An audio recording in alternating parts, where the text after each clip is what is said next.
हो रही है, तो वहां की सरकार का भी यही कहना है। बहरहाल इसके कई पहलू हैं जिसको हमको देखना पड़ेगा, और मैं इसको भारतीय एंगल से इस तरह से भी देखना चाहूंगा।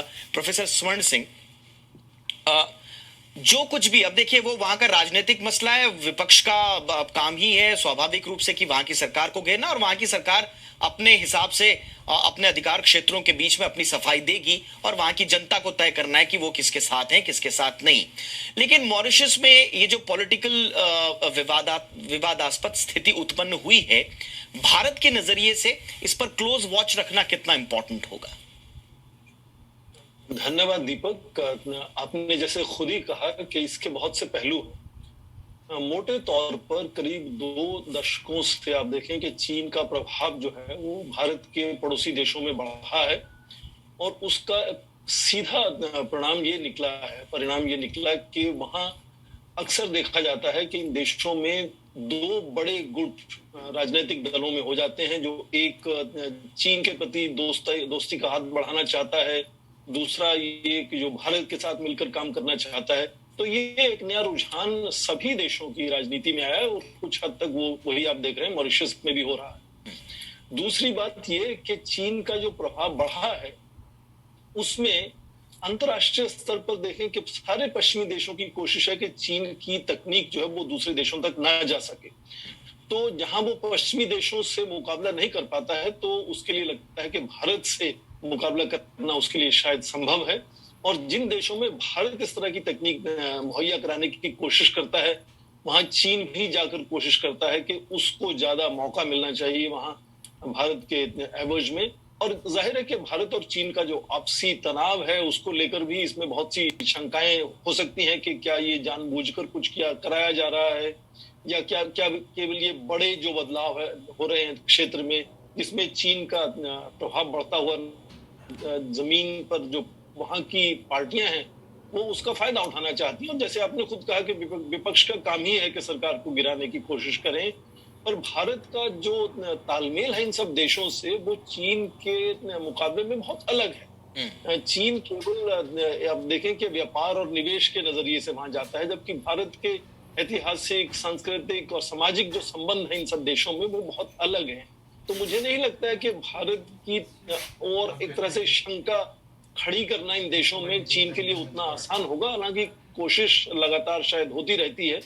तो मुझे लगता है कि ये भी फिर एक नया मुद्दा है जिसको उछालकर विपक्ष दल चाहते हैं कि किसी तरह से जगन्नाथ सरकार को संकट में डाला जाए, पर उसमें मुझे लगता है कि कोई भी उसके अंदर इस तरह की चीज है नहीं जिससे भारत को खतरा हो सकता है। हाँ, ये हमेशा कोशिश रही है और रहनी भी चाहिए कि भारत को चौकन्ना रहना होगा कि क्या चीन इन देशों में जाकर जो अंदरूनी राजनीति है उसको प्रभाव डालकर भारत की और किसी तरह का तनाव तो नहीं खड़ा करना चाहते भारत के पड़ोस में हमारे लिए। तो जाहिर है नजर रखनी होगी, पर मुझे लगता है कि ऐसा कुछ नहीं है। भारत न केवल मॉरिशस को, कई दूसरे देशों को भी इस तरह की तकनीक मुहैया कराता रहा है, और ये पहली बार नहीं है कि इस तरह के सवाल उठते हैं जब कोई भी देश निवेश करता है दूसरे देश में जाकर। कोई भी देश, अमेरिका भी निवेश करता है दूसरे देश में जाकर, तो सवाल उठते हैं कभी कभी। तो मुझे लगता है ज्यादातर इसको केवल एक सामयिक, तात्कालिक नजरिए से, राजनीतिक मुद्दे के नजरिए से देखना होगा। मुझे नहीं लगता कि इसका कुछ बहुत दूरगामी इसका कुछ प्रभाव होने वाला है। बहुत आपने बहुत सही बात बोली।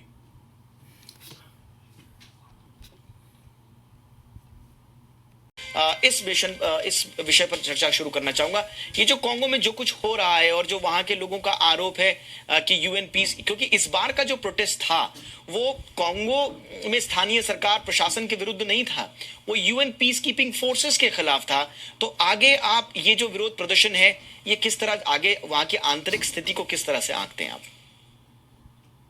जैसा आपने खुद कहा दीपक कि ये अंदरूनी जो आंदोलन या सिविल वॉर का माहौल है कांगो में, वो नया नहीं है, दशकों से चल रहा है। और जिस मिशन की हम बात कर रहे हैं वो भी 1999 से वहां पर है, और आज दुनिया का दूसरा सबसे बड़ा यूएन शांति सेना का मिशन है। ये 16,300 यूनिफॉर्म्ड लोग वहां यूएन की तरफ से हैं।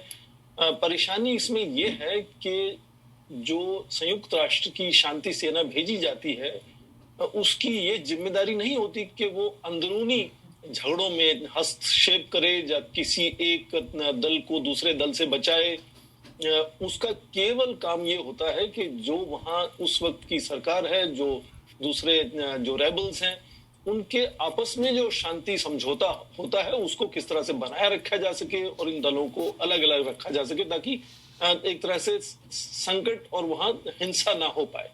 तो ये संयुक्त राष्ट्र की तरफ से इनकी जिम्मेदारी क्या है, इनकी मैंडेट क्या है, क्योंकि उस काम के लिए उसको हम यूएन पीस एनफोर्समेंट मिशन कहते हैं, यूएन पीस कीपिंग मिशन नहीं उसको कहते। तो आम जनता को ये शायद अंदाजा ही नहीं है कि इन सैनिकों की जिम्मेदारी क्या है, उनके हाथ बंधे हुए हैं, वो क्या कर सकते हैं क्या नहीं कर सकते हैं, ये तय संयुक्त राष्ट्र करता है उनके लिए। तो ये अपेक्षा करना कि वो किसी को, वहां के नागरिकों को किसी दूसरे दल से, जो रेबल ग्रुप M23 आपने जिक्र किया, जो नवंबर से बहुत ज्यादा एक्टिव हो चुका है कॉन्गो में, उससे बचाएंगे, ये उनकी जिम्मेदारी नहीं है संयुक्त राष्ट्र संघ की तरफ से। तो इसलिए उनसे ये अपेक्षा करना गलत होगा। तो मुझे लगता है कि संयुक्त राष्ट्र संघ को आज ये सोचना होगा कि क्या इसको एनफोर्समेंट मिशन के नजरिए से तैयार किया जाए वहां, ताकि उस संकट को जो वहां है उसको संभाल सकें, रोक सकें। और कुछ हद तक मुझे लगता है संयुक्त राष्ट्र संघ का ये काम है नहीं कि अंदरूनी झगड़ों को निपटाए। वो जो संप्रभुता है राष्ट्र की, उसकी जिम्मेदारी वो राष्ट्र को देता है, संयुक्त राष्ट्र को नहीं देता है। तो ये बात आपने सही कही कि ये जो गलत फहमी है लोगों में कि ये शायद संयुक्त राष्ट्र संघ की जो सेना है वो नाकाम रही है, वो उनके जो ऑब्जेक्टिव्स हैं, उनके जो जिम्मेदारी है वो अलग है। भारत की बात करें तो भारत, जाहिर है कि भारत तीसरी सबसे बड़ी योगदान करता है आज भी जब हम बात कर रहे हैं। आपने खुद कहा कि 49 मिशंस में भारत शामिल हो चुका है। तो भारत की जो लगाव है, आखिरी बात मैं यहाँ ये जोड़ देना चाहूंगा कि बहुत ही कम राष्ट्र हैं दुनिया में जिनमें संविधान में ये लिखा गया हो।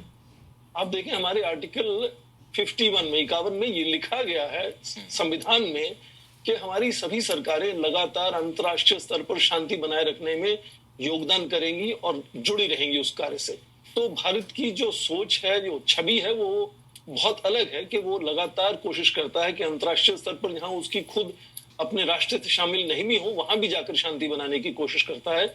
और ये एक छवि भारत की जो है वो, मुझे लगता है कि भारत को बड़ी एक तरह से अच्छी एक छवि भारत की सामने आती है। हाँ, उसमें बहुत से शहीद हुए हैं भारत के लोग, पर भारत को बहुत जगह इन सब मिशंस का नेतृत्व करने का भी मौका मिला है और एक के बाद एक जगह भारत ने नेतृत्व भी अपना इसमें दिखाया है। तो जब भी यूएन पीस कीपिंग की बात होती है तो भारत का एक बड़ा नाम उसमें शामिल रहता है, इसमें ही शामिल है। और जब इतनी बड़ी योगदान आप करते हैं तो कभी कभी उसमें आप देखें कि इस तरह का सुप्रीम सैक्रिफाइस भी उसमें शामिल होता है। ये दुखद बात है कि हमारे सैनिक वहां शहीद हुए हैं, पर भारत पर लगातार भरोसा बना हुआ है विश्व का कि ये एक बहुत आपने बड़ी बहुत महत्वपूर्ण बात आपने